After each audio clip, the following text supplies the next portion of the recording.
Hola, buenas para todos. El día de hoy vengo a hacer un video hablando de una de las grandes noticias de la última hora en el mundo Boca. En el día de ayer se comunicó de manera oficial que tanto Chicho Serna como Raúl Cassini renunciaron a sus cargos en el club, haciendo que de esta manera se disuelva el Consejo de Fútbol, quedando únicamente Delgado como el encargado de gestionar los mercados de pase, a la espera de saber si se contrata un manager o no.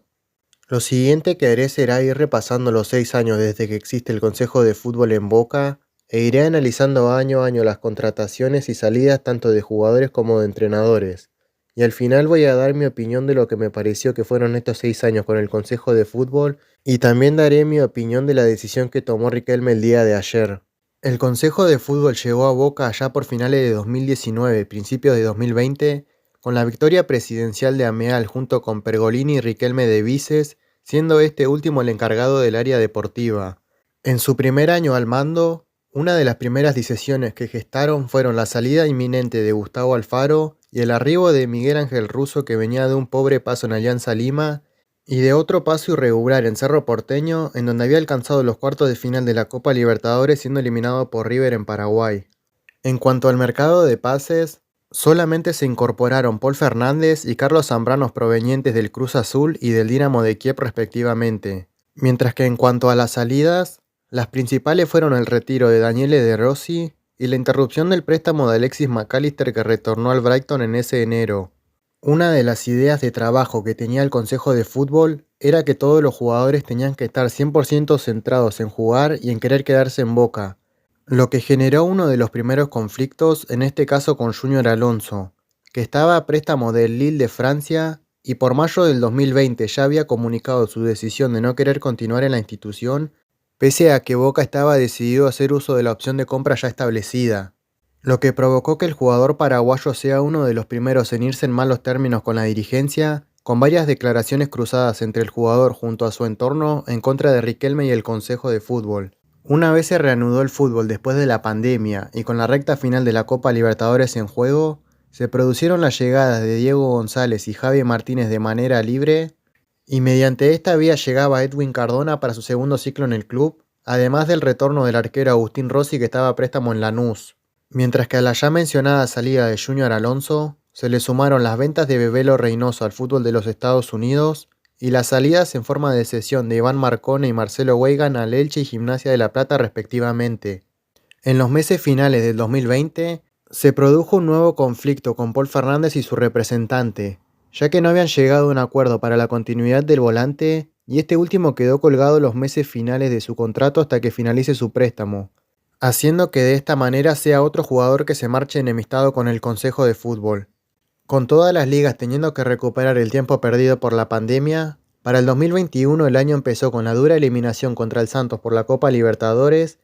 y con la obtención de la Copa Maradona ante Banfield en medio de un mercado de pases atípico, en donde únicamente llegó Marcos Rojo en condición de libre y se sumaba Cristian Pavón tras su paso a préstamo en Los Ángeles Galaxy. Mientras que en las salidas, a la ya mencionada de Paul Fernández, hay que añadirle el préstamo de Lucas Olaza al Real Valladolid español. Uno de los incidentes más recordados en los que estuvieron involucrados miembros del Consejo de Fútbol fueron posterior a la eliminación contra Atlético Mineiro por la Copa Libertadores de ese año, en el que después de los enfrentamientos en los vestuarios entre ambas delegaciones, en Boca tanto Delgado como Bermúdez fueron suspendidos por Conmebol con la prohibición de poder presenciar en cancha partidos organizados por esta competencia por los siguientes 2 años. Para esta eliminatoria por la Copa, se hizo un mercado de pases que para mi entender fue bastante pobre, ya que llegaron jugadores que tenían un presente decente en el fútbol argentino, pero no tenían el nivel suficiente para la exigencia que requiere un club como Boca.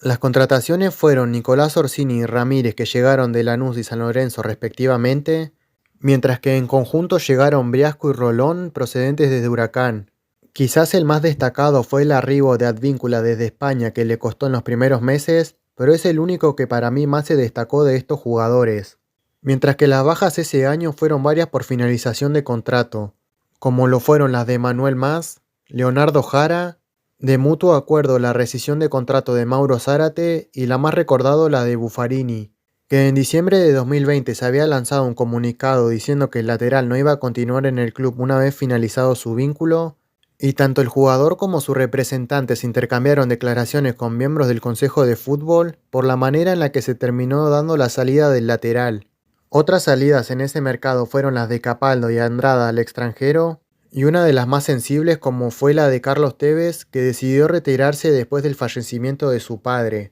Ya para agosto de ese año, y después de una derrota contra Estudiantes en uno y de una mala racha, el Consejo con Riquelme a la cabeza tomó la decisión de echar a Russo y de darle la oportunidad a Bataglia de subir de la reserva a primera. Un Bataglia que había asumido en reserva conjunto a la creación del Consejo de Fútbol el año anterior. Para octubre del mismo año, ocurrió un episodio llamativo, ya que después de una derrota por 1-0 contra Gimnasia en la Bombonera, Riquelme decidió hacer que los jugadores que ya estaban en el micro vuelvan al vestuario para hablar con ellos ahí, dinamitando así la autoridad que podía tener el entrenador en ese plantel. Una vez finalizado el año con la obtención de la Copa Argentina, Boca encaró el año 2022 con las sonadas vueltas de Paul Fernández, esta vez de forma definitiva, y el más que esperado retorno de Benedetto desde el fútbol francés, además de las contrataciones de Figal desde el extranjero y de Oscar Romero que llegó en condición de libre. Mientras que en las salidas, esta vez no se marchó ningún jugador libre,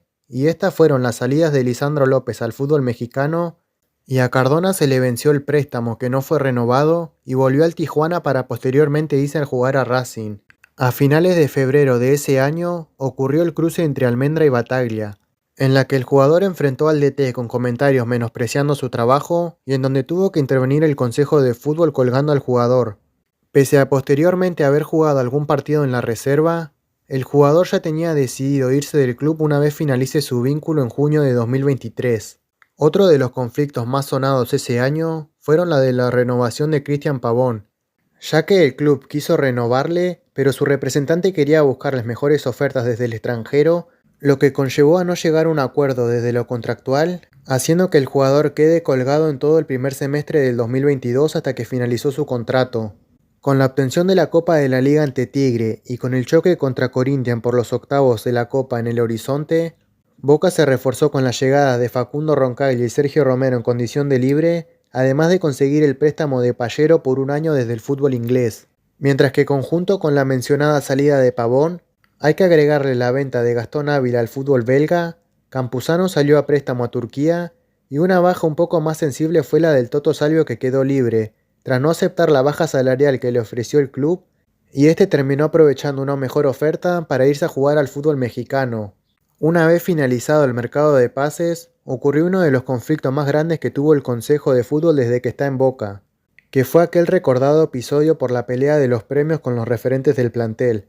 ya que jugadores como Rojo, Benedetto e Izquierdos fueron previo al partido de vuelta contra Corinthians a reclamar una deuda de los premios por la obtención de la Copa de la Liga ante Tigre,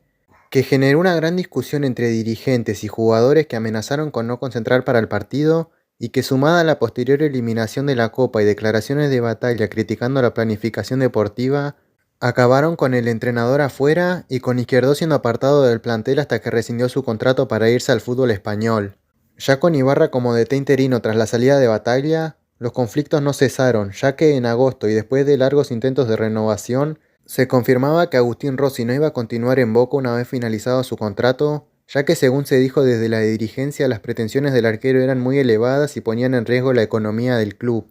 Con el cierre de la temporada antes de lo normal debido al Mundial y con una notable remontada para ganar el torneo local, Boca dejaba de una buena vez el 2022 con todos sus problemas y se centraba en un 2023 con la sorpresiva continuidad del Negro Ibarra como entrenador, pese al mal cierre del año que venía teniendo el equipo en lo futbolístico pese al campeonato obtenido.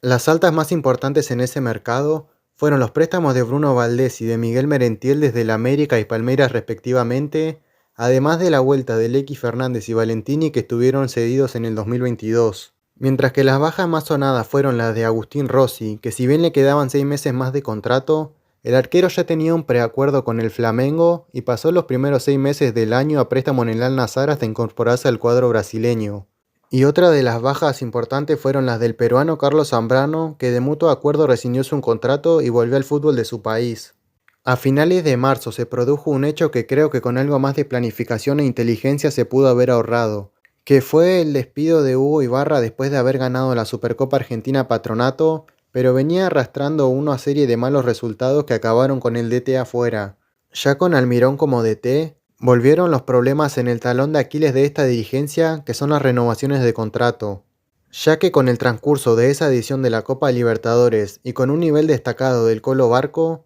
se acrecentaron los intereses de equipos europeos como lo fueron la Juventus y el Brighton. En este caso, creo que fue más responsabilidad o terquedad del representante del juvenil, ya que Boca quería elevarle la cláusula de rescisión que era de 10 millones y alargar la duración del contrato, mientras que el representante quería que firme por un año y manteniendo la misma cláusula, lo que conllevó a varias declaraciones del entorno del jugador en contra del mal manejo que tuvieron a la hora de hacer las negociaciones, mientras que Riquelme aseguraba que el jugador era el que se quería ir desde un principio, culminando todo con el jugador renovando hasta diciembre de 2024, pero con una irrisoria cláusula de 10 millones de euros que para mí era demasiado poco para lo que venía demostrando. De cara al enfrentamiento contra Nacional por los octavos de la Copa, Boca hizo uno de los mejores mercados de pases desde la asunción de Román, contratando a Cavani, que había quedado libre desde el Valencia,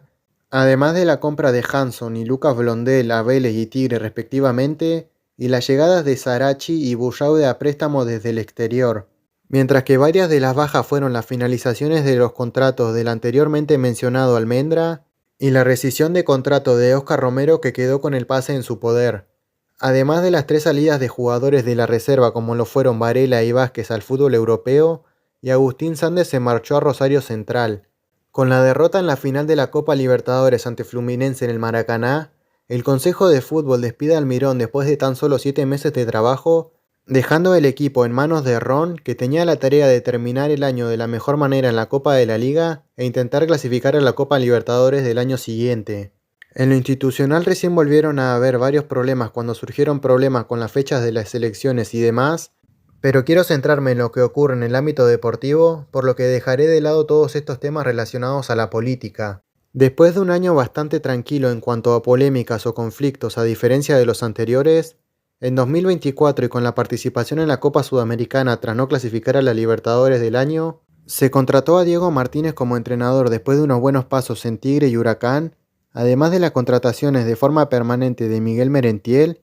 Zenón y Lema llegaban desde Unión y Lanús respectivamente, y arribaba desde Leche Lautaro Blanco para el lateral. Las ventas de ese mercado fueron las salidas en medio de muchas declaraciones cruzadas de Valentín Barco al Brighton, que pagó la cláusula de 10 millones, y los préstamos de Weigand y Bruno Valdés al Inter Miami y Cerro Porteño respectivamente. En abril de ese año volvieron los problemas contractuales con los jugadores, esta vez con Valentini, que no aceptó la oferta de contrato que tenía en la mesa, aludiendo que merecía cobrar más de lo que le ofrecían, lo que provocó que se rompan las negociaciones y el central sea colgado el resto del año, además de perderse los Juegos Olímpicos, siendo una pieza clave en ese equipo de Mascherano.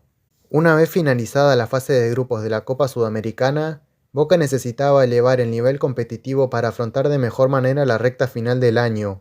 Para ese mercado, las altas más importantes fueron las vueltas de Medel después de muchos años. Aguirre y Milton Jiménez arribaron de Newell's y Banfield respectivamente. Belmonte volvió al país tras su paso por el Toluca. Martegani y Barinaga llegaban desde San Lorenzo y Belgrano. Y se consiguió el préstamo de Miramón desde el Leeds, y que el Chelsea, que había fichado recientemente a Anselmino, deje al jugador cedido unos meses más en el equipo. Mientras que las bajas más sensibles fueron las de Lecky Fernández, que se fue al fútbol árabe después de los Juegos Olímpicos, y la venta de Langoni al fútbol de los Estados Unidos conjunto a la ya mencionada venta de Anselmino. De cara al partido contra Independiente del Valle por los 16avos de la Copa Sudamericana, ocurrió uno de los papelones más grandes que recuerda en cuanto a lo administrativo en Boca, ya que la dirigencia no inscribió a tiempo a los refuerzos que tenía cerrado para ese momento en la lista de buena fe, y tuvo que saltar a la cancha contra el cuadro ecuatoriano con una mitad de cancha plagada de juveniles, ya que no contaba con Zenón, Medina ni el X Fernández, que todavía tenía contrato, porque estaban con la selección argentina disputando los Juegos Olímpicos. En los meses venideros, y después de una derrota en el clásico contra River de local y una mala racha, Diego Martínez es despedido, y en su lugar llegaba Fernando Gago después de aceptables campañas en Racing y de un paso un poco más discreto en el fútbol mexicano para los meses finales de 2024, con la obligación de asegurar lo más rápido posible la clasificación a la Copa del año siguiente. Después de un final de temporada muy irregular en cuanto a juego y resultados, Gago se mantuvo en el cargo y diagramó el plantel para el 2025, Las principales contrataciones fueron las llegadas de Bataglia y Marchesín del fútbol brasileño, Velasco llegó por una millonada desde Estados Unidos, los chilenos Palacios y Alarcón llegaron de Colo-Colo y Huracán respectivamente, y las últimas contrataciones fueron las llegadas de Ayrton Costa y Ander Herrera desde el fútbol europeo.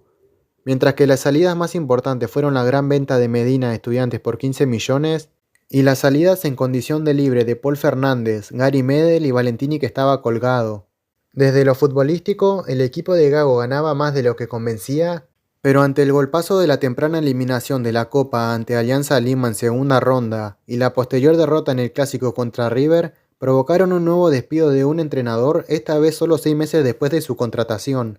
Los 3 partidos previos al Mundial de Clubes los dirigió Herrón, pero ya se notaba un clima tenso entre los hinchas y la dirigencia y equipo que explotó contra Lanús en la Bombonera, en donde no se salvaron ni los jugadores ni la comisión directiva, recibiendo insultos por la mala imagen que venían arrastrando. Ya para el Mundial de Clubes se contrató de vuelta a Miguel Ángel Russo, que venía de ser campeón de Central un par de años atrás, pero también venía de superar un complicado cáncer que le requería muchos tratamientos y cuidados. Una vez oficializado el entrenador, para el último mercado del Consejo de Fútbol, las contrataciones fueron las llegadas de Braida, que venía de ser dirigido por el propio Russo en San Lorenzo, y desde el fútbol italiano llegaron Pellegrino y Leandro Paredes, que retornaba al club después de más de 10 años. Mientras que en el apartado de las salidas, la única venta fue la de Jorman Campuzano a Atlético Nacional y la decisión de rescindir el contrato de Esteban Rolón. Una vez hecho este largo repaso de lo que fue el Consejo de Fútbol, quiero dar mi opinión de lo que me parecieron estos años. Para mí los primeros años al mando de Riquelme como vice y con el trabajo del Consejo de Fútbol no me parecen tan malos como se lo quieren hacer ver, ya que hasta 2023 se venía saliendo campeón mínimamente una vez cada 6 meses, aunque en un par de esas fueron copas de un solo partido o se salió campeón de manera muy ajustada. Lo que sí se puede criticar en ese tiempo e incluso hoy en día es que parece que no hay planificación a la hora de armar los planteles o para incorporar jugadores, ya que es habitual que por mercado se vaya una de las figuras del equipo, pero que su reemplazo no esté a la altura, lo que hace que se dificulten mucho las cosas. Y otro punto es el tema de los entrenadores, ya que en estos 6 años en los que está Riquelme a la cabeza, pasaron 8 entrenadores contando interinatos y los 2 ciclos de Russo, lo que evidencia la falta de proyecto a largo plazo y todo se sustenta con un par de victorias pasajeras, como lo pudo ser en ese verano de 2023, en el que Ibarra sigue al mando de Boca después de haber ganado un torneo de forma épica, pero con un escaso juego propuesto, además de no darle tiempo ni herramientas a los mismos entrenadores, ya que se hizo habitual que en medio de una competencia se despida por malos resultados a un entrenador y se contrate a uno nuevo de manera inmediata, lo que dificultaba que el que llegara pueda imponer su idea sin una pretemporada ni la posibilidad de armar el equipo a su gusto. Y una vez esto ocurría, a los meses era despedido por malos resultados y volvía a empezar el ciclo. Como dije y vuelvo a resaltar, es inentendible cómo en 2024 se haya ido el X Fernández, que era el mejor jugador del equipo, y su reemplazo sea Gary Medel o Miramón, que prácticamente no jugaba en Francia, lo que demuestra lo mala que fue la política de fichajes de Boca en estos años. Pasando a hablar de otro tema, quiero volver a hablar de lo mala que fue la gestión de la dirigencia a la hora de renovar los contratos, ya que como vimos, fueron muchos los jugadores que fueron colgados por este motivo, lo cual me parece que está bien, pero no puede ser que se te hayan ido casi 10 futbolistas o hayas tenido muchas dificultades para renovar los contratos con los representantes, o siempre se termine generando roces entre los jugadores con los mismos representantes y la dirigencia. Yo creo que pese a que se hayan ganado varios títulos hace un par de años, era urgente el disolver el Consejo de Fútbol, ya que no podía ser que sigan pasando los años, jugadores y entrenadores, no se compita por los torneos locales salvo en algunos casos, y ni hablar de la Libertadores que se llegó a una final pasando por penales y hoy en día ya ni la jugamos, por lo que era más que necesario un cambio que arranque desde arriba. Ya para cerrar, y siguiendo con lo anterior, me parece perfecto que Riquelme decida disolver el Consejo de Fútbol, ya que venimos de un par de años muy malos justamente en lo futbolístico, y quizás se hizo esperar de más esta noticia, pero ahora habrá que ver si Delgado queda a la cabeza para afrontar los mercados de pases o se contrata a un manager. Eso sí, si llega un manager o alguien de afuera, espero lo dejen trabajar y poder tener un poco de autoridad para decidir a quién fichar o a qué entrenador traer, si no vamos a seguir estando de la misma manera. Ahora bien, una vez dicha mi opinión quiero que me digan la de ustedes. ¿Qué le parecieron estos años con el Consejo de Fútbol? Y si creen que con esta disolución esto se soluciona o el problema viene desde más arriba.